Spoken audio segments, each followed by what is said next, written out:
Hey, what's up? I'm going to Target, and I thought on my way I would do my November wrap-up. So it's been a while since I've done a wrap-up, so bear with me while I try to figure out what it is that I read in November. So in November I read 8 books. I'm not going to talk about all 8 of them, mostly because I can't remember the names of some of the authors. So what am I saying? Okay, I read 8 books. I don't know what the average was. It was okay. Definitely the most books I've read in a month all year. I finished 3 audiobooks in this month. So the first book that I read, the first book that I started in November was in September. And it is Power of the Dog by Don Winslow, which is a drug war novel, I suppose. It definitely is very anti-drug war, about the Mexican cartels in Mexico. That's where they are. It took me like 2 months to listen to it, so I don't remember very much about it. Saying these facts about the book out loud is really like, I did retain so much about this book, but I listened to it and it took me like, I think it's like a 25-hour audiobook, so it is not short. It is not a short book, and it took way too long to listen to it, so I ended up giving it 3 stars. I read Hamlet, as you may or may not know. The last time I read Hamlet was October of 2021. Nope, October of 2018, when I was taking a Shakespeare class in my senior year of college, and that was 3 friggin' years ago. So, that's insane. Part of my inability to conceptualize time has way more to do with the first year out of college being interrupted by COVID than literally anything else. So Hamlet, 5 stars as always. I read Middle Game, which is by Seanan McGuire, I think. Not a very good book. I gave it 2 stars. Loved the taillights on my face being really red.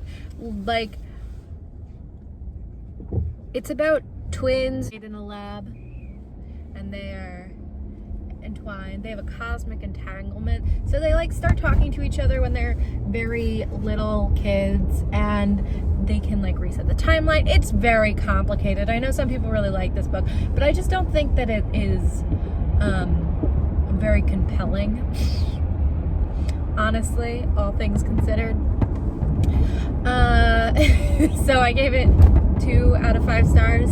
I don't know, just something about it. I don't think it's a badly written book or a badly executed book. I just think it tried to tackle too much, and is a little bit cynical in tone, and I don't want to read a cynical book. I also don't think that Seanan McGuire would agree that it's a cynical book, but I just feel like it's pretty cynical. I listened to an audiobook called The House, which I don't remember anything else about it, but it is for children, so I may or may not have rated it, and I shouldn't have because it's for children. I just sometimes go onto Libby and see what's available to listen to, and that is how I read 90% of everything I read, but there's so much traffic. I should have known. Listen to On Tyranny by Timothy Snyder, which is a pamphlet. It's 20 pages, and it is 20 lessons from the 20th century about fascists.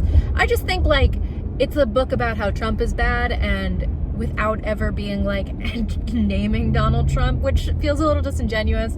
The Adventures of Tom Sawyer for the very first time, and I really enjoyed it. I just feel I didn't realize he was so this is so embarrassing that I'm an English major and I had never listened to The Adventures of Tom Sawyer, but my entire understanding of what Tom Sawyer was from the Fairly Odd Parents episode where Tom Sawyer gets transported into the real world, and he's really obnoxious, but he's also 13. He's 9.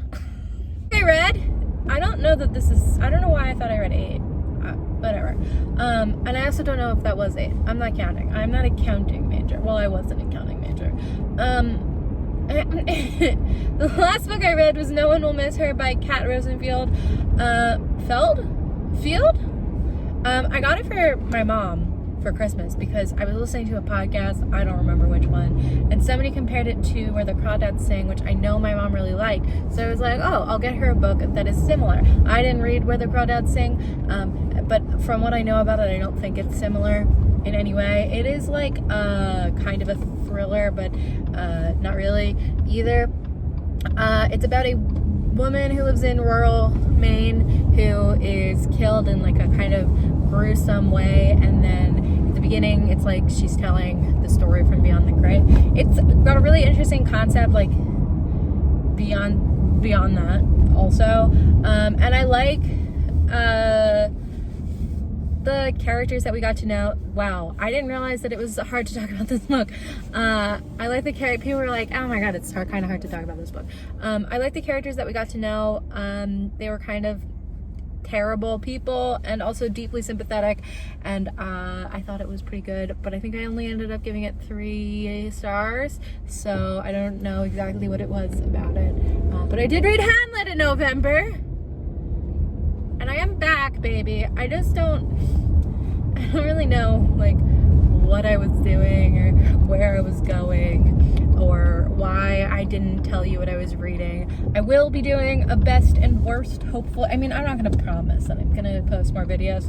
I know that I am going to post next week and the week after. I hope to be posting on the 24th, which is Christmas Eve, and on the 31st. But I haven't made those videos yet, so I can't promise that I will. But I have made and already uploaded the videos for the 10th and the 18th, the 17th. So at least you know that there will be 2 more videos.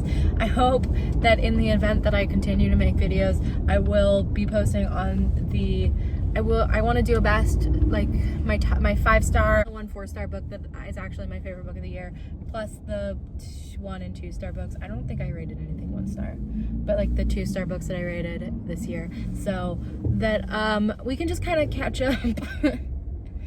I like literally and we can chat and talk about those books. I guess let me know what you read in this month of November of 2021, and I will see you next week. I'm a target. Bye.